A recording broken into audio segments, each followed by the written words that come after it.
NPR's Top Pros Talk, Communicating Return to Work, featuring Maura FitzGerald, founder and partner of V2 Communications.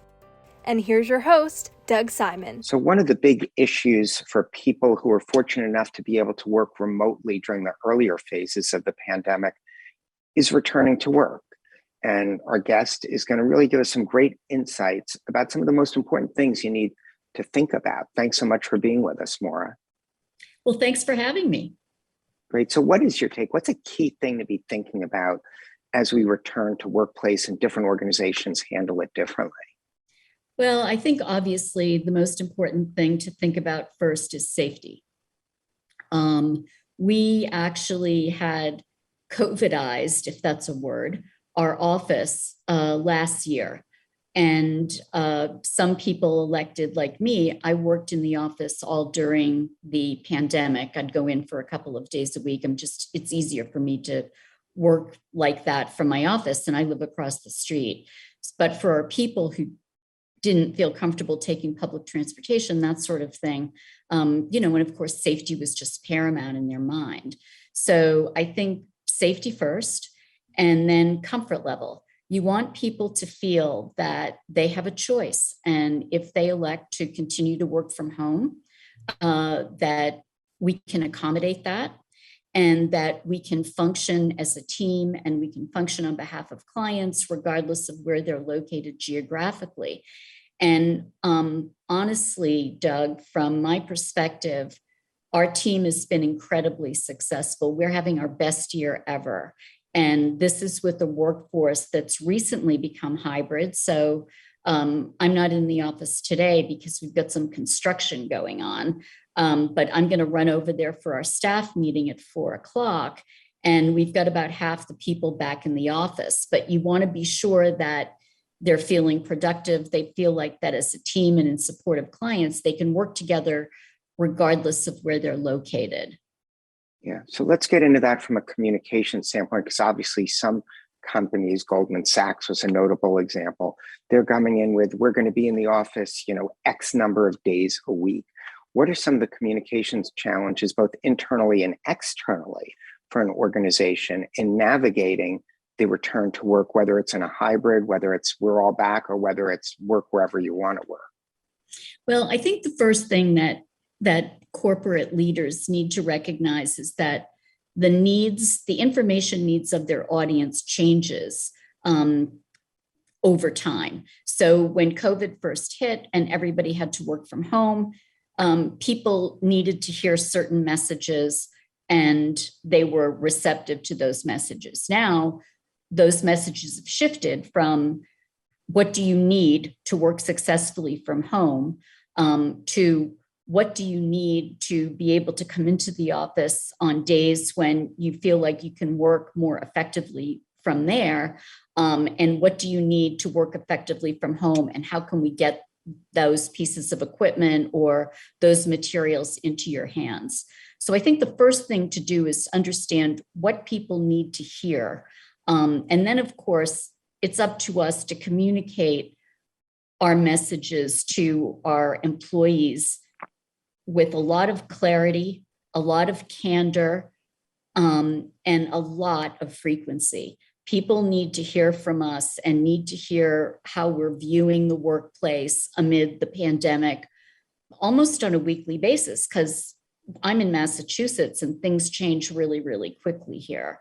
And I think that also providing people with a feedback loop so that they feel like they're engaging in a dialogue, and they're not being forced or being issued mandates that they're not comfortable with. So I wanted to make sure that people felt like they could respond and they had an avenue to respond when things changed and the message changed.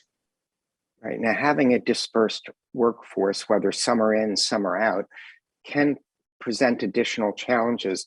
Any thoughts on how to mitigate some of those aspects? Because even for the people coming in, they're probably spending way more time on Zoom because they're unlikely to be meeting clients face to face. Any thoughts on how to mitigate and handle that? And then we're going to look at leadership. We made an investment in upgrading within the office our, we have a Zoom room. It's really our conference room with video in it, but I'm not sure what our IT people did.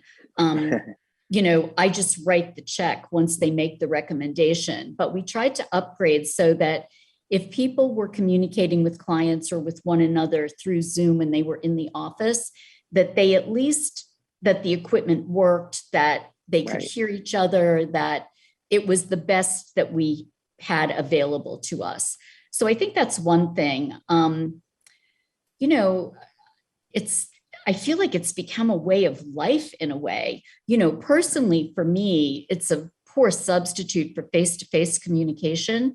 And like, for example, I had a client meeting in the office this week, and I've got another one on Monday. So we're seeing a gradual return to work based on people's comfort level. But I think, again, making sure that people have the right equipment and making sure that they feel very secure, that there's no judgment. If they prefer to work from home and go get into a meeting via Zoom, whether it's in the office or at home, that as long as the clients are happy and we're getting great results for them, we're perfectly happy to accommodate whatever it is they'd like to do. Yeah, and obviously for me, since I'm hosting a show that we're recording over Zoom, I'm pretty comfortable in the medium, though it does differ for different employees. Different people like communicating different ways, which brings us to the importance of leadership. Obviously, the pandemic and some of the challenges over social justice issues that came up at the same time have made leadership and employee communications more important than ever. Do you have any guidance in those areas? Well, I think going back to what I said earlier, you can't over communicate. And one of the things I say to my staff at V2 is that whenever we have a client or a prospect come to us with an issue, that issue is always rooted in communication. Either marketing isn't speaking to sales, the developers aren't speaking to marketing or sales, the CEO isn't speaking to anyone. So I think it's so important to communicate clearly and with a lot of frequency, especially during times like this when we don't have physical proximity to each other. It's so important to just keep that dialogue going.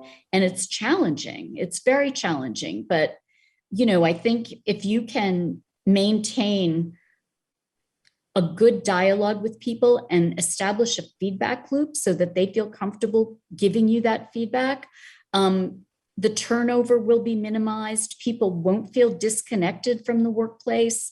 I mean, the statistics about people changing jobs right now, I think there's an article in WashPo today about it. It's shocking. And it's because people don't feel connected to work anymore. That's interesting. And I really like the idea about highlighting the communication issues at the root of when problems arrive as a way to enforce communication. You also touched on the CEO communications, and we've seen many of our clients are increasingly putting their CEOs out during the satellite media tours we do, getting that communications out there. Has it become more important for the CEOs to be communicating not just internally, but publicly, which is also an avenue that the employees will be hearing? Look, Doug, to me, that's not new. I've been doing this for a long time, and I've always told my clients that it's part of the CEO's responsibility as an organizational leader and a brand steward to be out in front of the company. And of course, it's more important than ever now. You see that employees are becoming very socially conscious. They expect their companies to behave the same way. So something recently in the news demonstrates how important it is in this age of employee awareness and wokeness. Employees expect their companies to be social stewards, and they expect them to stand for something and to live their values. And I think that what's going on at Facebook is a good example of that. And the company has seen opinions coming from the workforce that they need to listen to. Talent is scarce, and the best companies have the best people, and the best people want to work at the best places. And the best places are not just best places to work, but they're good social and societal members. And CEO leadership needs to play into that big time. Great. Well, that's a great point to leave it on. Thanks so much for sharing your ideas. Lots for people to take away from this conversation. Really appreciate it. Well, thanks for having me. It's been a pleasure.